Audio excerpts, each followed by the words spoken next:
Vamos então ao tema de fundo da presente edição. Conosco está o economista Enoque Massing, ele que foi autor de uma reflexão que partilhou através de algumas plataformas de comunicação, e pelo mérito e oportunidade do tema decidimos escalar aqui no Semanário Econômico, não só para partilhar consigo, mas também para vermos o amplo espectro que configura este tema. Mas de que tema é que estou-me a referir exatamente?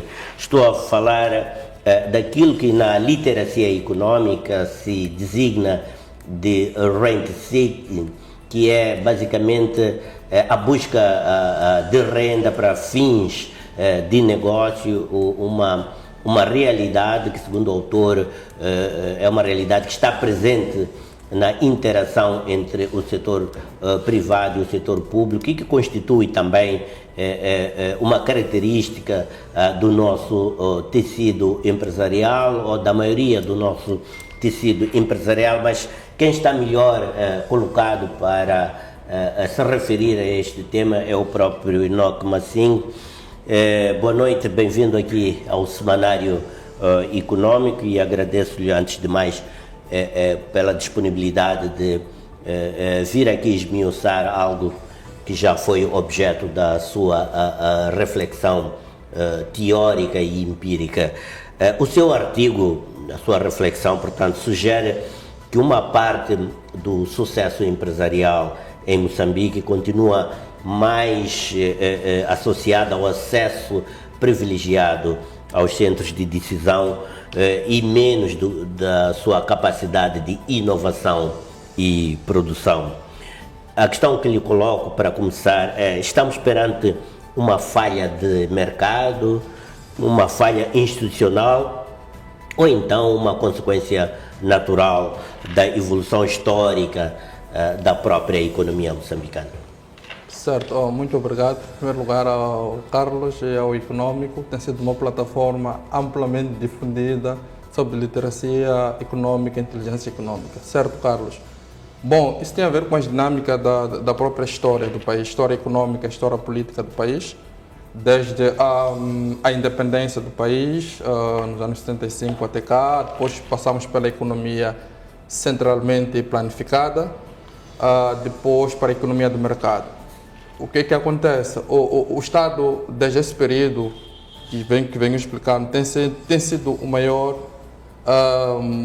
partilhador, passa o termo, das oportunidades econômicas. Primeiro, também o Estado é que é o proprietário dos recursos hídricos, terra e tudo mais, até aquilo que está... Recursos naturais, no geral. Recursos naturais, no gerais. E sobretudo, vendo o contexto da formação da elite empresarial em Moçambique, desde as nacionalizações, desde as privatizações, é um conclave, é um grupo de pessoas sempre ligado ao Estado. Mas isso não é mau por si só, tem a ver sobre as dinâmicas da formação do nosso tecido econômico. E também tem a ver também de como foi feito o nosso Black Empowerment.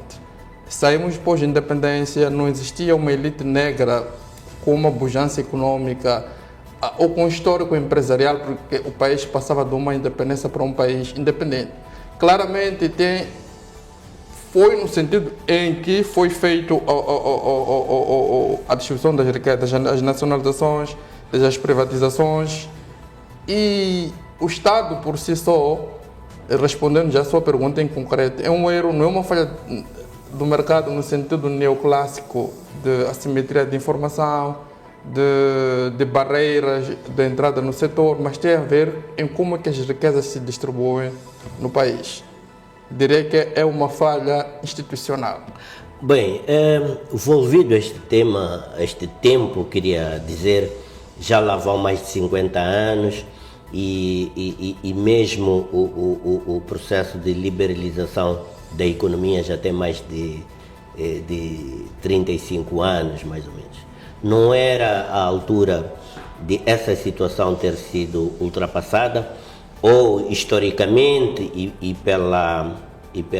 pelo benchmarking, esta realidade tende normalmente a perdurar este tempo, que é o caso de Moçambique, que continua sob essa realidade. Prontos, tende a perdurar e a agravar-se, A reproduzir-se, sobretudo sobre essas dinâmicas que já referi, porque tem a ver com a regulação. O rent seeking, a procura de renda, tem a ver com diferentes agentes que aperceberam-se que têm a maior probabilidade de replicarem os seus lucros e os seus ganhos, estando acoplado à elite política ou próximo. Em que sentido? Não em fazer política como só, mas das oportunidades de negócios que existem. Quem dá os incentivos fiscais é o governo. Quem dá as licenças, os doates, quem dá as isenções fiscais. Então, estando próximo desta componente governativa, abre um leque de oportunidade. É só ver, em todos os ciclos governamentais visíveis, estamos a tratar de um tema específico econômico, não vamos citar nome, mas sempre há uma luta dos empresários sonantemente conhecidos na praça em perceberem quem vai capturar a influência junto de quem detém as decisões. E essa luta é iminente de diferentes organizações empresariais que cá existem, sempre há essa componente. Tende a perdurar porque o sistema em si também compadrinha esse tipo de insistência de perdurar-se, porque a nossa banca, muitos dos empresários que já estão assentes, é um caso histórico, já foi publicado, temos o caso do BCM. O BCM faliu porque tem pessoas que lá foram buscar ligado ao sistema, que não é mau, precisava de certa maneira liberalizar-se. Quando saímos da independência, não tínhamos empresariados, não havia um colateral que o empresário pudesse ir à banca comercial, dizer que tenho isto, preciso comprar trator. Houve uma necessidade histórica de fechar-se os olhos desse processo e dar o capital, dar a renda às pessoas para poderem investir. Então, essa componente tende a perdurar porque são as dinâmicas que já existem, mas há necessidade do Estado em si começar a criar dinamismo, em liberalizar mais o mercado. Tirar essa componente de ofuscar o mercado. Por exemplo, temos vários programas, que é o Fidel, tem os outros. É uma componente de distribuição da riqueza. Mas há necessidade, por exemplo, de mapeamento. Temos, por exemplo, 80% da população ativa jovem está no setor informal. Muitos deles estão na agricultura, mas há necessidade de se mapear onde é que está, como é que é feito. Será que realmente é o Estado que tem que fazer isso? Ou talvez poderá estar acoplado a um banco comercial ou um banco de desenvolvimento já criado que poderia dinamizar e não ser o Estado propriamente dito a dinamizar e a distribuir essas oportunidades que existem no país. Só para terminar, ele ser apenas o regulador e facilitador. Então, acho que em médio e curto prazo poderia reduzir uma cultura rentista do nosso tecido empresarial assente em Moçambique. Pois, é uma questão que lhe trago agora, é uma questão de relativa insistência, na medida em que Moçambique possui recursos naturais abundantes, investimentos também de grande escala, sobretudo no setor energético e mineral, e uma localização geográfica que é reconhecida como sendo estratégica. Por que razão estes fatores ainda não conseguiram gerar uma classe empresarial produtiva, suficientemente robusta para liderar, por exemplo, a diversificação econômica do país, que é uma das batalhas pelos quais o país trava ultimamente sobre capa da independência econômica? Okay. Isso também surge na componente do nosso empresariado. Está mais ou menos uma componente mais de importação, acima de tudo, de bens e serviços, e também tem a ver, por si só, a localização geográfica e dos recursos, por si só, não garantem o sucesso de um país. Tem a ver com todo o quadro regulamentar que existe no país e tem a ver também com a capacidade técnica. Só o investimento direto estrangeiro em Moçambique é responsável, ou quase absorve, quase 70% a 80% o investimento direto, que está muito ligado ao setor energético e mineral. E esse setor só consegue também absorver por aí 7 a 10% da massa laboral. Temos a questão também igualmente das PMEs, que contribuem quase que pouco na produção da riqueza do país. Então, esses todos os fatores conjugados, sobretudo a especificidade técnica, é muito fundamental e preponderante para o país poder ter ganhos necessários. Há um tema que não posso deixar passar, que é a disputa dos 4 bilhões do custos recuperáveis entre a Total e o governo, nesse caso. Está em causa um diferencial de 2, que o governo, de uma certa forma, não reconhece os 2 bilhões. 2 bilhões de meticais é um dinheiro muito elevado que poderia contribuir para o país. E só de um jeito simples, Carlos, quando nós falamos de custos recuperáveis, muita gente não percebe o que isso significa. Estamos a dizer, abrimos uma padaria, o Carlos é detentor da terra, eu sou investidor estrangeiro, vou trazer maquinaria, vou trazer capital e tudo mais. Estamos a dizer que você, como meu sócio nesse negócio, só detém a terra. Só poderás ter a parte dos lucros quando eu começar a ter ou retirar os custos que eu. Então, a Total, os seus parceiros, conseguiram trazer equipamento, tecnologia e tudo mais. E há uma subinflação, inflacionaram os preços recuperáveis, e numa fasquia de 2 bilhões que o governo não está a conseguir rastrear esse valor, não é rastreável. E isso imputa que no médio e longo prazo o nosso governo não vai conseguir absorver esses ganhos. Quer dizer que para conseguir ter lucro, se fosse em 10 anos, por causa desse diferencial acrescido dos custos recuperáveis, poderá crescer-se por um período mais elevado. Então, o país já não tem capacidade de absorção.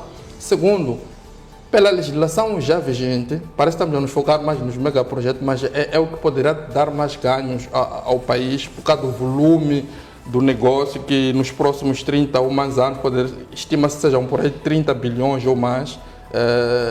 Precisamos certificar esse número, mas são todo esse panorama. E a especialização técnica, estamos a falar mais ou menos de 2 os recursos de gás natural na plataforma estão abaixo do mar, ou se assim podemos dizer, em 2.000 metros. Não temos nenhuma empresa moçambicana com uma especialização técnica que poderá contribuir tanto em conteúdo local. Temos já o conteúdo local, mas ainda não é necessário para conseguir dar o input para que essa riqueza seja absorvida para o bem e o crescimento do país. Bem, o conceito de economia porosa, que foi muito explorada pelo economista Carlos Nuno o Castelo Branco, que também foi desenvolvido, foi retomado no seu artigo, continua um tema atual. Na sua opinião, os projetos de gás natural poderão alterar esta realidade ou correm o risco de reproduzir o mesmo padrão de enclaves econômicos, por exemplo, observados em setores específicos como no carvão, alumínio e outros setores extrativos? Pronto, a economia porosa é um termo amplamente difundido e sobejamente conhecido cá em Moçambique, sobretudo na componente de o setor extrativo e mineiro não consegue agregar valor, não cria ligações com diferentes setores que cá existem, desde sobretudo na cadeia de valor que está plasmado no conteúdo local, que 20% daquilo que advém poderão ser empresas locais a fornecer bens e serviços, e isso não acontece meramente por decreto. precisa de uma especialização técnica, precisa de um tempo de preparação e de mapeamento das empresas. O que verifica-se, cria-se um enclave porque não consegue-se a absorção, o nosso Estado ou a estrutura financeira, falo dos bancos comerciais e diferentes setores financeiros, não conseguem absorver os lucros, porque muitas delas, primeiro, temos a Bolsa de Valores aqui em Moçambique, mas a estrutura da nossa Bolsa de Valores é um pouco reduzida ou incipiente naquilo que é a estrutura de bilhões e bilhões de dólares que movimenta. Segundo, tem a ver também com o repatriamento dos lucros. A nossa banca comercial não consegue quase absorver. Aquilo talvez que consegue absorver é pagamentos correntes, salários e custos operacionais básicos para o financiamento natural do próprio negócio do complexo energético. Outra componente, já havia mencionado no início da nossa conversa, é que não consegue absorver a maior parte da nossa massa laboral. Precisa, por exemplo, estava a conversar com um amigo que disse que estamos a ter enorme dificuldade para termos soldadores especializados, não sei qual é o termo, subsídio, mais para baixo do mar, não temos em Moçambique. Estamos a falar de uma componente tão residual e pequena, não temos essa capacidade. Isso tem a ver com a forma estrutural e planificação como o país tem sido planificado nos últimos tempos, que havendo-se descoberto jazidas de petróleo, era natural direcionar a formação técnica e profissional e superior acima de tudo, para poder responder a essa dinâmica dos megaprojetos. Para si, o país produz efetivamente a riqueza exportável ou continua excessivamente dependente da redistribuição das rendas existentes? O país não produz, é triste dizer, é evidente que o país não está a produzir riqueza, só para ver naquilo que é a configuração do orçamento do Estado. A maior parte, quase que 30% ou 40% do nosso orçamento do Estado é através dos doadores externos. É uma economia direcionada ao rentismo, razão pela qual está-se a mais agudizar. Por exemplo, vamos ver a questão dos empreiteiros. Diferentes setores colossais que fornecem bens e serviços ao Estado estão a ter o Estado tem a sua incapacidade de pagar e honrar então estamos a ver um setor rentista ainda está sendo fragilizado, já nem consegue captar os ganhos, porque o Estado, sendo o maior distribuidor das riquezas, não consegue. Em jeito geral, não conseguimos, desde o arroz, desde bens básicos para o consumo do país, não temos uma indústria de manufatura que pudesse produzir e tudo mais. No passado já tivemos o caju, que de certa forma exportava-se e dava divisa aos países, mas em termos de uma produção que nos possibilite alavancar o crescimento e dinamizar aquilo que inexistente. É inexistente, não está-se a produzir. O seu artigo levanta questões relevantes sobre o papel da CTA e nesse contexto em particular sobre estas conferências anuais do setor privado, a CASP.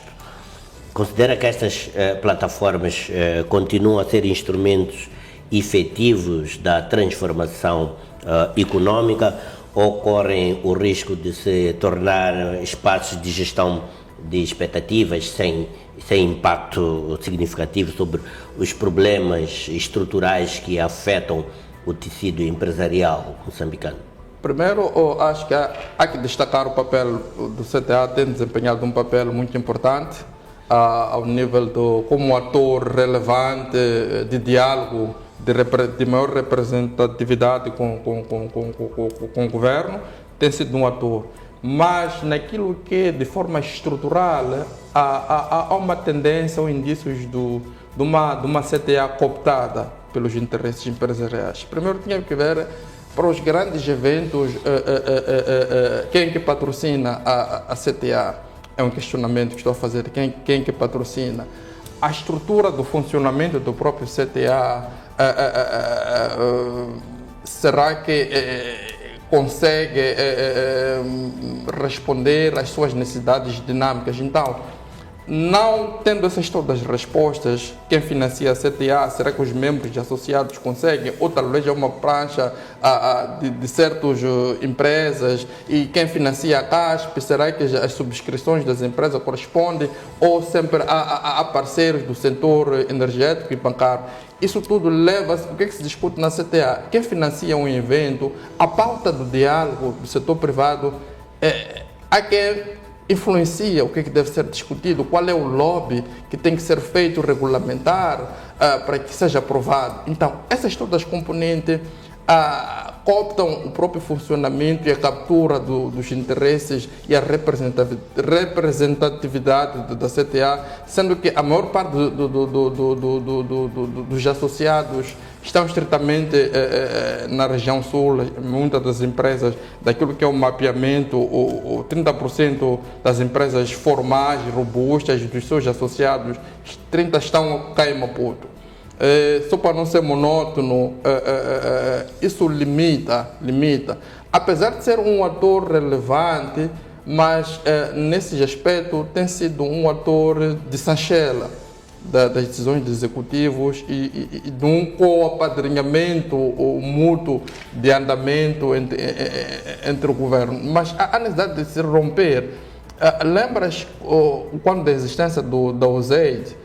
Se não me lembro, acho que a USEI tinha uma linha de fortalecimento do setor privado. Não consigo, por ser confidencial, mas tudo indica que a USEI em algum momento financiava o funcionamento da própria CTA. E nessa altura havia-se uma CTA mais infusiva em termos de intervenção, dos interesses dos seus associados, do interesse da classe empresarial. Sobretudo, temos uma franja muito elevada de pequenas e médias empresas que atuam na informalidade. Quase 80% das empresas ou do tecido ativo que produz estão na informalidade. E há que a CTA como tal, fora de estar a reboque das estratégias rentistas das grandes corporações, de bancos e outros interesses, há que também ver como é que o setor informal, as PMEs, possam serem aglutinadas nesse setor que representa a maior representatividade. E, sobretudo, o que tem se visto, parece ser crítico, mas é triste, porque os lobistas estão a tomar as rédeas, os lobistas rentistas. É natural, em qualquer canto do mundo há facilitador dos negócios, mas o que está a acontecer? A maior parte dos agentes que se assumem como os empresários não têm empresas meramente estolantes, mas são pessoas que decidem, influenciam nessa componente rentista que o artigo menciona, os regulamentos, os acordos. E pronto, eu não queria ser mais monótono, vou deixar tempo para si, Carlos. Não, tudo bem. O que eu entendo é que esta questão do rentista já está a ser uma perversão econômica em Moçambique, no seu ponto de vista. Não, está a ser uma perversão econômica muito profunda, e se assim continuar a nossa economia não vai gerar valor.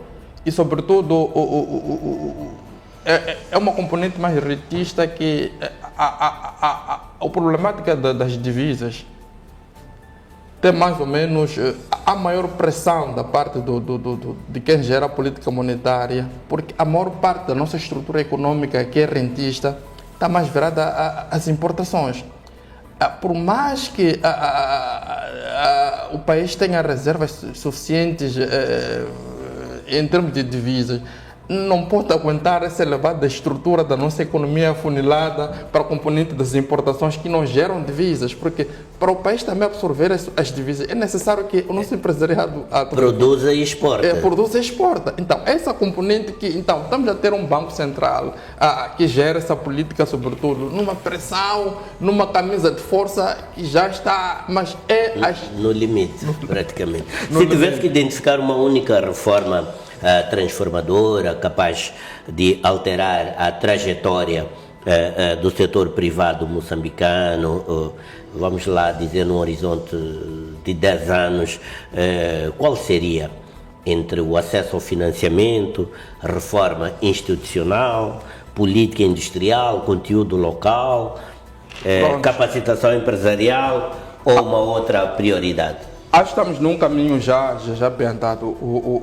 A lei de conteúdo local já foi aprovada, mas atenção, a absorção das nossas empresas não vai ser meramente por um decreto, isso leva o seu tempo. Acho que há necessidade de se repensar sobretudo na agricultura, ter políticas claras sobre a agricultura, e também o que poderá se rever é de como o custo da oportunidade. Temos agora a situação do o Estado, quase 80% da despesa do funcionamento do nosso PIB ou da nossa produção vai para a despesa de funcionamento. Como é que pode-se reduzir esse gap, de modo a se realocar esses recursos, diria que são ociosos, para o setor meramente produtivo, sobretudo a agricultura, que é um setor transversal para qualquer economia. Nós temos que produzir alimento. Só um paradoxo, Carlos. Imaginemos que temos essa problemática do Estreito de Hormuz. Nós sabemos que para termos o nosso arroz, consumimos, a necessidade tem que atravessar o oceano através dos navios. Imagina que fosse ao contrário, que as cadeias de suprimento fecharam-se. Estaremos numa crise muito grande no país porque não produzimos alimento. Acho que a componente da agricultura é a componente da estruturação